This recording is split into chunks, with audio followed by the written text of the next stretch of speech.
Ranjit Prabhuji. So thank you for giving me this opportunity. I hope I am audible also. So let me start with the sloka. Om Ajnana-Timirandasya Jnananjana-Salakaya Chakshur-Unmilitam Yena Tasmai Shri-Gurave Namaha. Namo Vishnu-Padaya Krishna-Pristhaya Bhutale Srimati Bhaktivedanta Swaminiti Namine. Namaste Saraswati Deve Gauravani Pracharine Nirvisesha Sunyavadi Paschyate Te Sutarine. Jai Shri Krishna Chaitanya Prabhu Nityanand Shri Advaita Gadadhar श्रीवासादि Gaur भक्तवृंद Hare Krishna Krishna Krishna Hare Hare Hare Ram Ram Ram Hare Hare. So, Prabhuji, I will share my screen for the sloka. Yes, yes.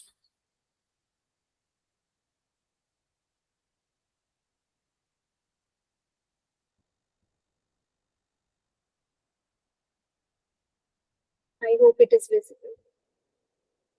So let's start with the sloka 3.29. Prakritir guna samudha sajanti guna karmasu tan akrishna vido mandan krishna vinna vichalet. Translation: bewildered by the modes of material nature, the ignorant fully engage themselves in material activities and become attached. But the wise should not unsettle them, although these duties are inferior due to the performer's lack of knowledge. So, this sloka 3.29. So, as we learned before in the previous verses, so it is said that but the ignorant person in the mode under the influence of three modes of material nature, what is its characteristics and behaviors, and what is the characteristics and behaviors of a person in knowledge. And in this verse, Krishna is saying, how should a person with knowledge or the devotee should deal with the ignorant people? So, what happens when the person is in ignorance?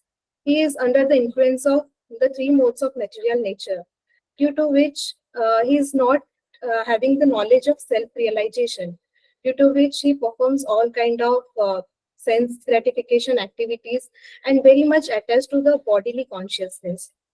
So Krishna here is saying that we should not unsettle these people. We should not disturb them since they don't have the knowledge and they are not qualified to renounce the material work. So we shouldn't unsettle them, because if we are doing so, they are not getting the proper knowledge, and by forcibly if we are disturbing someone, then they might get into fake spiritualism, or they are not understanding the value of the spirituality. So we should not disturb them. And Krishna is also saying that let them do what they are doing, let them get busy with their work, because due to so much bodily consciousness, they are not aware of spiritual knowledge or the self-realization knowledge, and they are involved in all the bodily activities like doing more sense gratification, how to keep happy himself with all material things, and also attached with so much people around him and the material things that he's focused more on himself, and as well as how to keep his family happy and his properties, and take care of all the things around him, because he's self-conscious, like he's only bodily conscious. He thinks he is the body, and he don't have the knowledge of the self-realization. So now, what shall a devotee do? What should a person who is with knowledge? How should we deal with him? So basically, definitely Krishna is saying that we should not disturb him, but at the same time, we should also help the person, because we all are fallen souls, and some everyone gradually makes the advancement in the spiritual process. So we should share the knowledge with of self realization with these people. But Krishna is saying that don't disturb these people. So why Krishna say? Because see, Krishna love his devotees a lot. Although he loves every part like we all are his part and parcel, and he loves everyone equally. But since his devotees are more close to him, he don't want that we take that pain or to bother to all the ignorant people, and we don't suffer because of them. So he is concerned about us.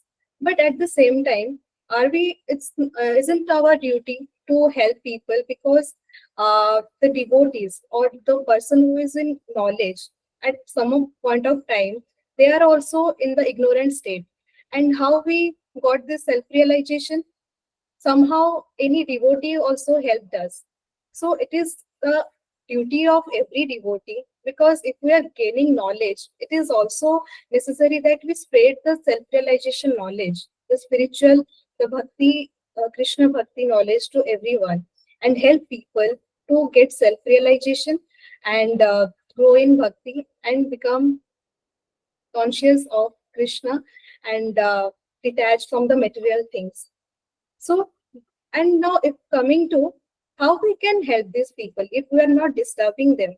See, when Prabhupada also started this movement, his disciples go to any extent to preach people who are in ignorance. They would also visit bar and pubs and directly like preach, but they exactly don't disturb, even though they get humiliated, but they don't give up on devotees. They try to uh, apply innovative ways, like it's in day to day life we meet so many peoples, although material peoples as well. So how can we preach them? It's not exactly that we need to disturb them and tell them to renounce all the activities what they are doing. No, because there are also people who are not exactly self-realized, but they are also doing some good works, right? Like doing some social works, doing charities, and all kind of good works if they are doing. So we can encourage them in doing that works also, because it is a gradual process, and we can help in sharing the self-realization knowledge. And in this way, at least they will not get into the sinful activities, and we will have a positive surrounding around us.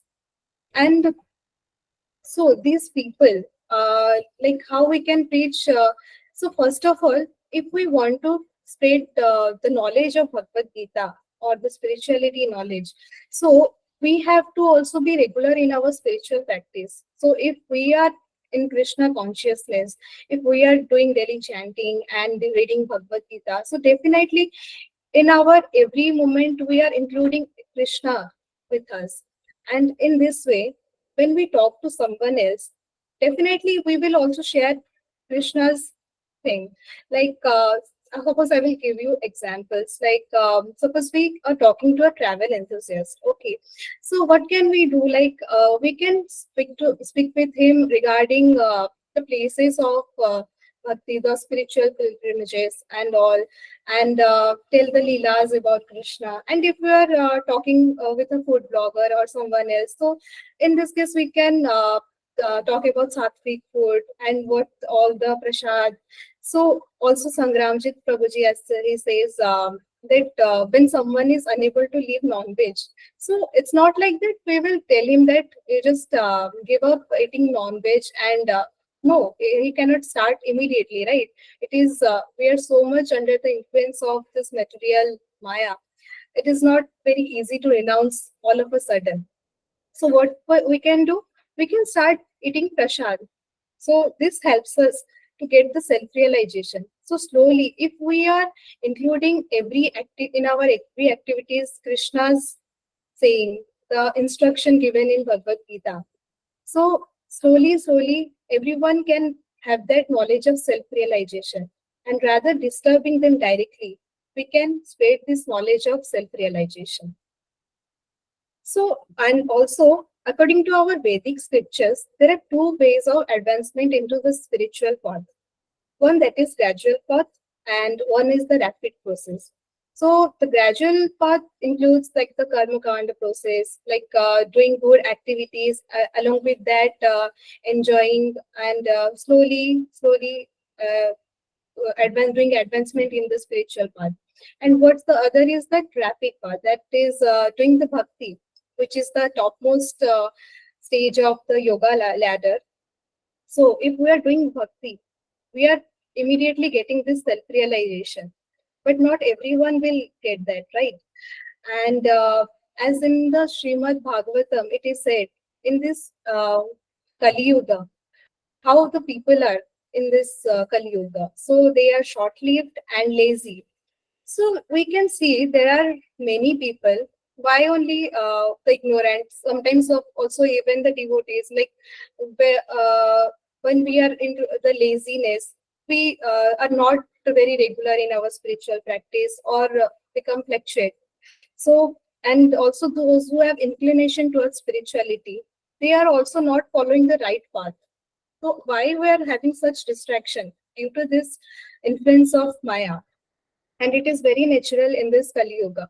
So what happens is, as suggested in the Shastras and by God Himself, that we should follow the authentic sampradayas. Like we have four sampradayas, but what happens is we can see there are our like innumerable organization, spiritual organization.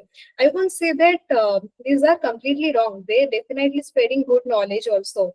But if we want the self-realization knowledge, the to know the absolute truth, we need to follow the authentic path that is suggested in our Shastras.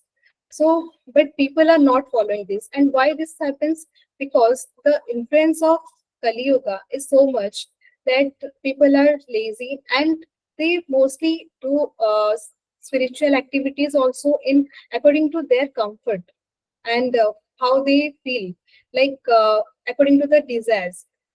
Suppose there are many people who are just fed up with their hectic life, and they think that okay, spirituality is something that it can just give us peace for a temporary thing, so let us follow anything that gives us peace.